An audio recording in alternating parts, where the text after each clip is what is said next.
大家好，我是芝麻开花。今天我们一起来做海绵蛋糕。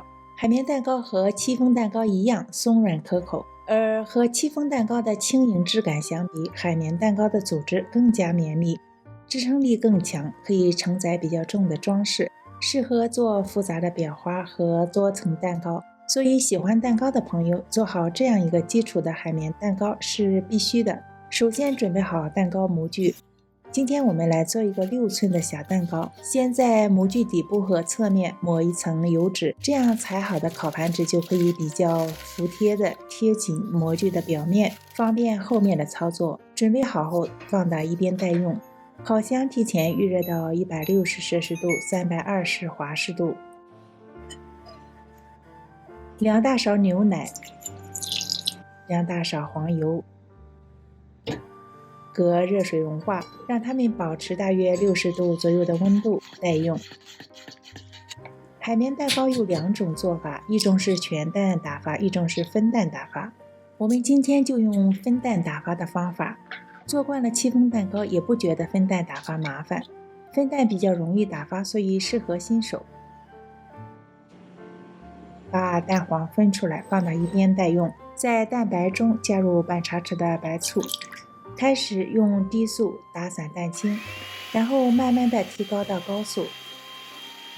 白糖要分3次慢慢加入，当大鱼眼气泡开始形成，加入1/3的糖，打发到糖溶解。当蛋白形成好多小气泡的时候，加入第2个1/3的糖，继续打发。当打蛋器打过后留有明显痕迹的时候，加入最后1/3的糖，一直到蛋白霜打到干性发泡，提起打蛋头有一个笔直的尖峰，这时候加入蛋黄，低速将蛋白霜和蛋黄打匀。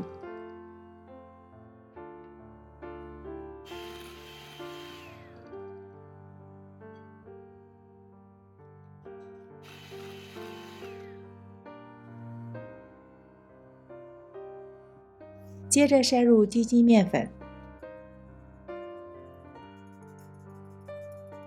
用蛋抽或者橡皮刮刀，用切割折叠的翻拌动作，将面粉均匀地混合到面糊中。融化的黄油牛奶混合物的最佳温度应该在60到65摄氏度之间，最好呢用温度计来测量一下，确保温度不要太高。取少量的蛋糊放入到牛奶黄油混合物中，搅拌混合均匀，轻轻地再倒回面糊中，继续的用翻拌的手法混合均匀，最后的面糊应该是细腻如丝绸般丝滑。将面糊倒入蛋糕模具中，用橡皮刮刀将表面抹平，然后在台面上轻震一下，去除大气泡。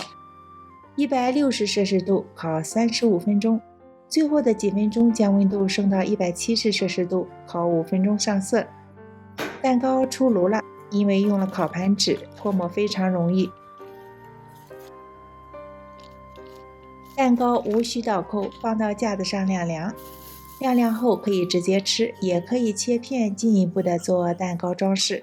大家可以看到蛋糕柔软蓬松，内部海绵组织非常均匀细腻。这款基础蛋糕学会了，就可以变着花样做出好多漂亮的蛋糕来。希望这个食谱能帮您实现蛋糕自由。谢谢大家的点赞、订阅和支持，咱们下期再见。